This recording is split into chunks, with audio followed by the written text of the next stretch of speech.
Please welcome to the stage. It is Abdul Tahan, everybody! I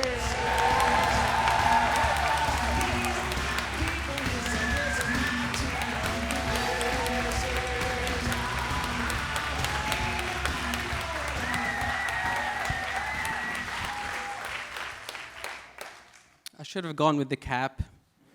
Who was talking about being bold gives 10 years more? Yeah, I can't see you from here, sorry. It doesn't matter. My name is Abdul, and I'm living a dream, folks. I'm living a dream being a refugee. I've always wanted to be a refugee when I was little. Since I saw it on the news, I was living in my shit town, Aleppo, it's a big town, but it's shit town. No internet, nothing. I saw it on the news, refugees living in Europe, living off benefit. I was like, wow, that's pretty much like the royal family, live on taxpayers' money. I want to do that. I want to feel royal. And that's what started this journey to come here and be a refugee here. And I needed to come here, and when you're here, you need to integrate. And what's better for integration than learning the language? But I have a real problem, folks. I have a real problem. And my problem is I take things literally, not figuratively. I'm not a native speaker. I ignore the social code, and I don't understand things if they don't make sense. For example, I started learning English in here, and I remember that I found out that British people love stating the obvious. First things first.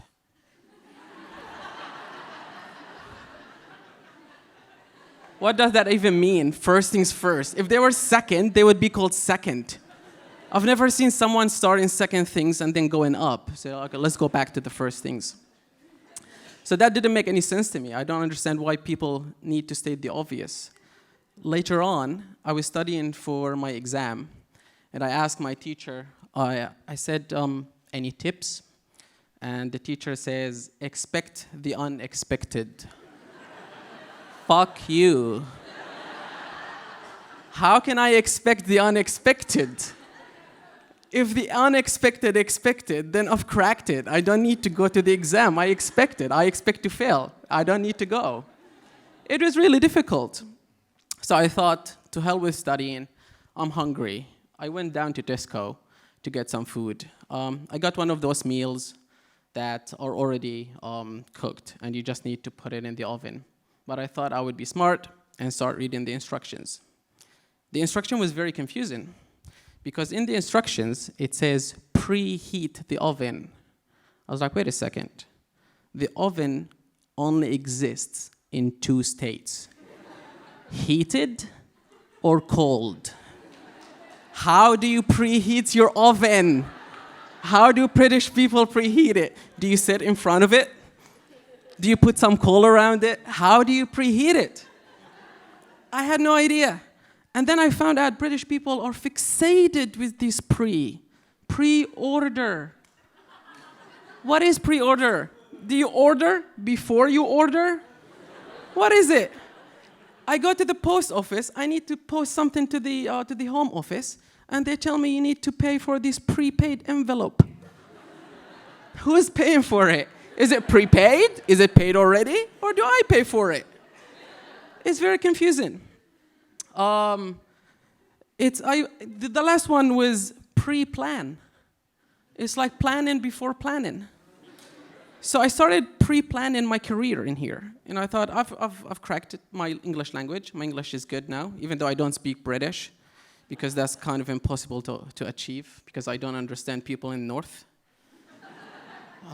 So I applied for a job, and I got my job at UCL, where I'm working now. Yeah, believe it or not. I'm the diversity candidate there. Wherever I go, wherever I apply for a job, I'm the diversity candidate. It's always, you fit all these boxes, so yes, we'll take you. So in there, I was having the induction, and in the induction, the manager comes and asks me, hey, Abdul, I've got a random question for you. No, it's not random, is it? You've thought about it. It's not random. There's never a random question. It's not like, oh, what's your shoe size? Random question. I don't know, I have a feet fetish. And then during the induction, they tell us that we're not expecting any fire. I've never heard anyone expecting fire. Scheduling an event or induction at this time. He said, you know what, Abdul, we're expecting a fire at 2 o'clock, so you'd better finish your lunch and on your bike, son, start pedaling. I've never heard it. I've never heard people expecting fire, and that would be weird. So I started teaching in there, and I started teaching kids there, teach them English. And what's better for teaching English than teaching them through songs? But songs are not good. Songs are awful, especially new songs. Have you guys heard of Ariana Grande? Any fans of Ariana Grande? She's crap. She's good for women, not good role model for men. I tell you why. I was listening to her the other day, and she says on the radio, little less conversation, little more touch my body. Now, imagine a refugee in the pub, right? And you know, the stereotype of women talk too much. I go to a woman and say, hey, love, little less conversation, little more touch my body, eh? That doesn't sound good. It's good if women can say it, but men can't say it. They would be called sexist. And of course they are if they do this. So I was like, it's really difficult to crack the culture in here. And the best thing to do is to do activities British people love doing. But the problem is, British people love paying for things you can do for free. For example, camping.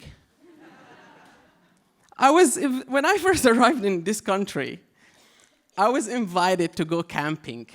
I was like, I did my fair share of camping already. No, I'm not doing camping. And you know what? I did it the hardcore way. I camped my way here.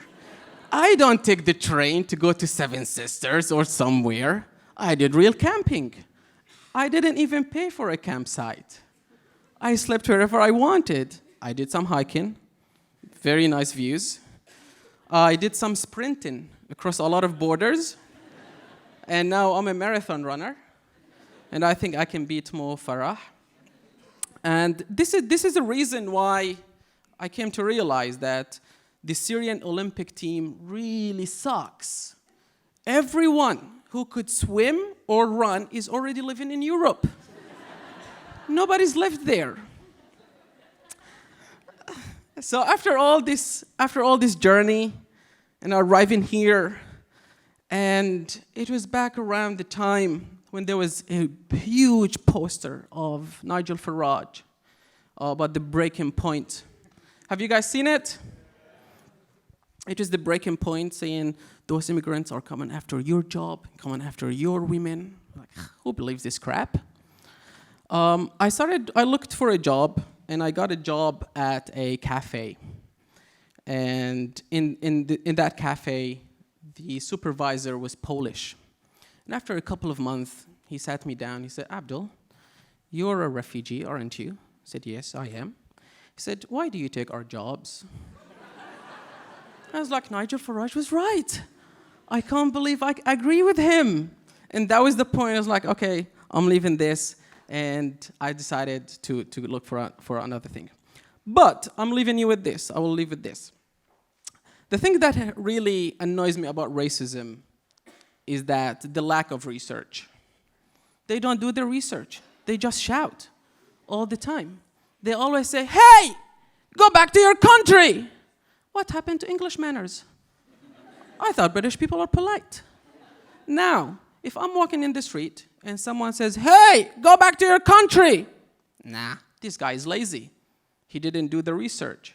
But if someone comes, taps on the shoulder and says, hey, buddy, I hate to bother you, but if you can grab your bag and go back to your country, you would be safe there. I said, a polite racist. I would listen to him, I would pack my bag and leave to my country. Thank you so much, guys. This is Abdul.